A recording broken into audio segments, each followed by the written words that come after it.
ഇവിടെ വീട് ഏടി വന്നു കേട്ടോ പെണ്ണിൻ്റെ വീട് മൊത്തം കാണാന്നല്ലോടാ. ഇവിടെ ആടെ ഒരാളെ കാണുന്നു.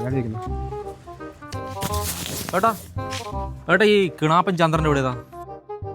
കിണാപ്പനാ? അതെന്ത് പേരാ? ക്ലാപ്പെന്നാ പേര്. ആ നല്ലടാ കിണാപ്പൻ ചന്ദ്രൻ.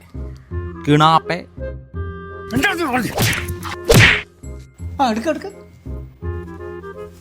സോറി കേട്ടോ, നിങ്ങൾ എൻ്റെ മോളെ കാണാൻ വന്നേ എനിക്കറിയില്ലായിരുന്നു. എൻ്റെ പേര് വിളിക്കുന്നത് എനിക്ക് തീരെ അങ്ങ് ഇഷ്ടമല്ല. അത് സാറല്ല അച്ഛാ. ഈ വഴി കണ്ടുപിടിക്കാൻ ഒത്തിരി ബുദ്ധിമുട്ടോ? ഇല്ലപ്പാ, ഞാനിവിടെ തിയേറ്ററിൽ ഇടയ്ക്ക് വരുന്നതല്ലേ, ഇവിടെ മുന്നിലുള്ള തിയേറ്ററിൽ റിലീസായി അന്ന് തന്നെ ഞാൻ വരും. ഏത് ഈ തിയേറ്ററുള്ള? ആ ഇയാൾക്ക് വട്ടാ. അയാളെന്തിനാ പിന്നു തന്നെ അടിച്ചേ? എടാ നീ ടാക്കീസിലും വരുത്തണ്ടാ? ഇല്ലടാ, ഞാനൊരു ഓളത്തിന് വേണ്ടി പറഞ്ഞതാ. എടാ അത് മറ്റേ പടം ഓടുന്ന ടാക്കീസാ. ആടാ ഏന്നെ